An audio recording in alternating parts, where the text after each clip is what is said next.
안녕하십니까, 김주성입니다. 함께 읽는 성경 말씀 시작합니다. 지금 읽을 말씀은 신명기 15장입니다. 제목은 가난한 자에 대한 규례. 모든 백성이 전부 하나님의 명령을 다 지켜 행하면 하나님께서 기업으로 주신 땅에서 가난한 자가 없으리라 했습니다. 그러나 땅에는 언제든지 가난한 자가 그치지 않았습니다. 모두가 전부 하나님의 명령을 다 지켜 행하지 못하기 때문입니다. 누군가는 하나님의 명령을 지키지 않은 까닭에 사고가 발생하고 그 사고를 당하는 자들 중에 가난하게 되는 사람들이 있게 됩니다. 사회가 어그러지면 그로 인해 누군가는 가난하게 됩니다. 가난한 자에 대한 규례는 그래서 필요했습니다. 신명기 15장 1절부터 22절까지 낭독합니다.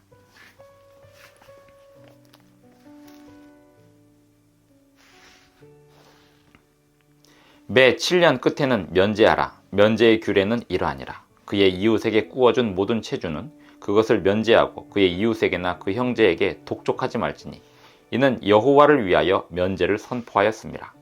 이방인에게는 내가 독촉하려니와 내 형제에게 꾸어준 것은 내 손에서 면제하라. 내가 만일 내 하나님 여호와의 말씀만 듣고 내가 오늘 내게 내리는 그 명령을 다 지켜 행하면 내 하나님 여호와께서 내게 기업으로 주신 땅에서 내가 반드시 복을 받으리니 너희 중에 가난한 자가 없으리라. 내 하나님 여호와께서 내게 허락하신 대로 내게 복을 주시리니 내가 여러 나라에 꾸어줄지라도 너는 꾸지 아니하겠고 내가 여러 나라를 통치할지라도 너는 통치를 당하지 아니하리라. 내 하나님 여호와께서 내게 주신 땅 어느 성읍에서든지 가난한 형제가 너와 함께 거주하거든 그 가난한 형제에게 내 마음을 완악하게 하지 말며 내 손을 움켜쥐지 말고 반드시 내 손을 그에게 펴서 그에게 필요한 대로 쓸 것을 넉넉히 구워주라. 삼가 너는 마음에 악한 생각을 품지 말라. 곧 이르기를 일곱째 해 면제년이 가까이 왔다 하고 내 궁핍한 형제를 악한 눈으로 바라보며 아무것도 주지 아니하면 그가 너를 여호와께 호소하리니 그것이 네게 죄가 되리라. 너는 반드시 그에게 줄 것이요 줄 때에는 아끼는 마음을 품지 말 것이니라. 이로 말미암아 내 하나님 여호와께서 내가 하는 모든 일과 내 손이 닿는 모든 일에 내게 복을 주시리라. 땅에는 언제든지 가난한 자가 그치지 아니하겠으므로 내가 내게 명령하여 이르노니 너는 반드시 내 땅 안에 내 형제 중 곤란한 자와 궁핍한 자에게 내 손을 펼지니라. 내 동족 히브리 남자나 히브리 여자가 내게 팔렸다 하자. 만일 6해 동안 너를 섬겼거든 7째 해에 너는 그를 놓아 자유롭게 할 것이요 그를 놓아 자유하게 할 때에는 빈손으로 가게 하지 말고 내 양무리 중에서와 타작마당에서와 포도주 틀에서 그에게 후히 줄지니 곧 내 하나님 여호와께서 내게 복을 주신 대로 그에게 줄지니라. 너는 애굽 땅에서 종 되었던 것과 내 하나님 여호와께서 너를 속량하셨음을 기억하라. 그것으로 말미암아 내가 오늘 이같이 내게 명령하노라. 종이 만일 너와 내 집을 사랑함으로 너와 동거하기를 좋게 여겨 내게 향하여 내가 주인을 떠나지 아니하게노라 하거든 송곳을 가져다가 그의 귀를 문에 대고 뚫으라. 그리하면 그가 영구히 내 종이 되리라. 내 여종에게도 그같이 할지니라. 그가 6해 동안에 품꾼의 삭스의 배나 받을 만큼 너를 섬겼은즉 너는 그를 놓아 자유하게 하기를 어렵게 여기지 말라. 그리하면 내 하나님 여호와께서 내 범사에 내게 복을 주시리라. 내 소와 양의 처음 난 수컷은 구별하여 내 하나님 여호와께 드릴 것이니 내 소의 첫 새끼는 부리지 말고 내 양의 첫 새끼의 털은 깎지 말고 너와 내 가족은 매년 여호와께서 택하신 곳 내 하나님 여호와 앞에서 먹을지니라. 그러나 그 짐승이 흠이 있어서 절거나 눈이 멀었거나 무슨 흠이 있으면 내 하나님 여호와께 잡아들이지 못할지니 내 성중에서 먹되 부정한 자나 정한 자가 다 같이 먹기를 노루와 사슴을 먹음같이 할 것이요 오직 피는 먹지 말고 물같이 땅에 쏟을지니라. 신명기 15장 1절부터 23절까지 낭독하였습니다. 빚을 면제해 주는 해, 그리고 종을 대우하는 법, 그리고 피는 먹지 말라. 이 규례가 차례로 열거되었습니다. 15장 5절에 보면 오늘 내게 내리는 그 명령을 다 지켜 행하면 내 하나님 여호와께서 내게 기업으로 주신 땅에서 내가 반드시 복을 받으리니 너희 중에 가난한 자가 없으리라 했습니다. 여기서 6절에 보면 내 하나님 여호와께서 내게 허락하신 대로 내게 복을 주시리니 내가 여러 나라에 꾸어줄지라도 너는 꾸지 아니하겠고 하나님의 명령에 모두가 순종하는 나라, 그러한 나라가 세워진다면, 그리고 그 나라에서 모든 사람들이 하나님 명령에 순종한다면 가난한 자가 없어지게 될 것이라 했습니다. 하지만 11절에 보면 땅에는 언제든지 가난한 자가 그치지 아니하겠으므로, 이유는 하나님의 백성의 모두가 순종하는 그런 나라는 이 땅에서 존재하지 않았고 않게 될 것이기 때문에 그렇습니다. 누군가는 하나님의 명령을 어기고 거기서 균열이 생기고 그로 인하여 사고가 발생하고 어그러지는 사회가 됩니다. 사고가 발생하여 가난하게 되기도 하고 그 피해를 또 다른 누군가가 보게 됩니다.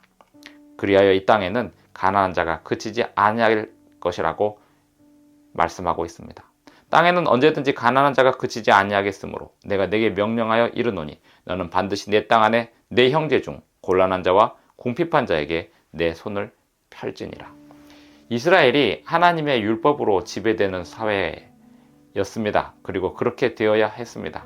그런 사회에서 가난한 자에 대하여 가진 자들이 손을 펴야 했습니다. 왜냐하면 하나님의 율법이 지배되고 있는 그런 사회이기 때문에 그렇습니다. 이스라엘 백성들이 만약에 하나님의 율법을 잘 순종하였다면 그들은 번영을 누릴 것이었습니다. 이것이 잘 작동하던 때가 있었습니다. 다윗 왕국일 때였습니다. 다윗이 왕이었을 때 온 나라가 부귀와 번영을 누렸고 다른 나라들로부터 조공을 받을 만큼 강성한 나라를 이룰 수 있었습니다. 하지만 그러한 때도 역시 가난한 자들은 항상 있었습니다. 왜냐하면 누군가는 하나님의 명령에 순종하지 않기 때문입니다. 하나님의 명령에 순종하지 않은 결과로 가난하게 될까요? 아니면 다른 사람이 누군가가 하나님의 명령에 순종하지 않은 결과로 또 다른 누군가가 가난하게 될까요? 후자인 경우가 많습니다. 욥이 부를 누리다가 갑자기 가난하게 된 것은 욥이 하나님의 명령에 순종하지 않았기 때문이 아니라 하나님의 명령에 순종하지 않는 다른 사람들에게 침입을 받고 공격을 당했기 때문입니다. 사탄에게 시험을 당하게 되었기 때문입니다. 이 땅에는 언제든지 가난한 자가 그치지 아니하겠으므로 하나님 백성들이 그 가난한 자에 대하여 어떠한 태도를 가지고 살아야 하는지 성경은 말씀해 주고 있습니다.